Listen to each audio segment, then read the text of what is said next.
মাননীয় প্রধানমন্ত্রী দেশরত্ন শেখ হাসিনার নেতৃত্বে বর্তমান সরকার সশস্ত্র বাহিনীর আধুনিকীকরণের লক্ষ্যে ফোর্সেস গোল 2030 বাস্তবায়ন করছে। আমি গর্বের সাথে বলতে চাই, আমাদের দেশের হাইড্রোগ্রাফি সার্ভিস ক্রমান্বয়ে একটি বিশ্বমানের পেশাদার সংস্থায় পরিণত করেছে। দেশের শতভাগ সমুদ্র সীমার জরিপ কার্য বাংলাদেশ নৌবাহিনী ইতিমধ্যে সম্পন্ন করেছে এবং প্রতি বছর নিরাপদ নেভিগেশনের স্বার্থে তা হালনাগাদ করা হচ্ছে। আমার দৃঢ় বিশ্বাস, বাংলাদেশের সমুদ্র এলাকা হাইড্রোগ্রাফিক জরিপ পরিচালনা এ সংক্রান্ত সেবাদানের মাধ্যমে নিরাপদ নেভিগেশন ও সমুদ্র অর্থনৈতিক বিকাশে বাংলাদেশ নৌবাহিনী ভবিষ্যতে আরও অগ্রণী ভূমিকা পালন করবে।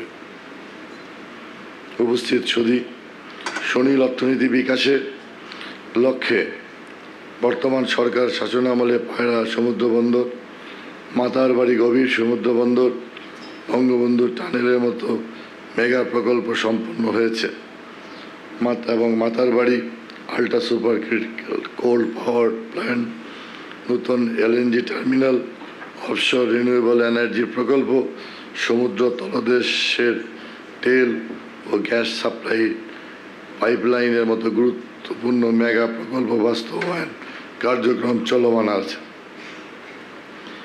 এই সকল জাতীয় গুরুত্বপূর্ণ প্রকল্প বাস্তবায়ন এবং কারিগরি বিষয়ে স্বনির্ভরতা অর্জন করতে বাংলাদেশ নৌবাহিনী হাইড্রোগ্রাফিক সার্ভিসকে সক্ষমতা বৃদ্ধি করতে হবে। মাননীয় প্রধানমন্ত্রী দেশরত্ন শেখ হাসিনার নেতৃত্বে বর্তমান সরকার সশস্ত্র বাহিনীর আধুনিকীকরণের লক্ষ্যে ফোর্সেস গোল 2030 বাস্তবায়ন করছে। একই সাথে বিশ্বের উন্নত দেশের সঙ্গে তাল মিলিয়ে বাংলাদেশ নৌবাহিনী এবং সংশ্লিষ্ট সংস্থা সমূহকে আধুনিক হাইড্রোগ্রাফি জরিপ জাহাজ এবং স্মার্ট সরঞ্জাম সংযোজন করে কর্মদক্ষতা বৃদ্ধির পদক্ষেপ গ্রহণ করতে হবে। সম্মানিত অতিথিবৃন্দ, আমি গর্বের সঙ্গে উল্লেখ করতে চাই, বাংলাদেশের হাইড্রোগ্রাফিক পেশার দক্ষতার বিষয়টি আন্তর্জাতিক পরিমণ্ডলে স্বীকৃত এবং সমাদৃত হয়েছে। আগামী 2025 এবং 25-27 সেশনের জন্য উত্তর ভারত মহাসাগরীয় হাইড্রোগ্রাফিক কমিশনের ভাইস চেয়ারম্যান এবং পরবর্তীতে চেয়ারম্যান নির্বাচিত হয় আমি বাংলাদেশ নৌবাহিনীকে অভিনন্দন জানাই।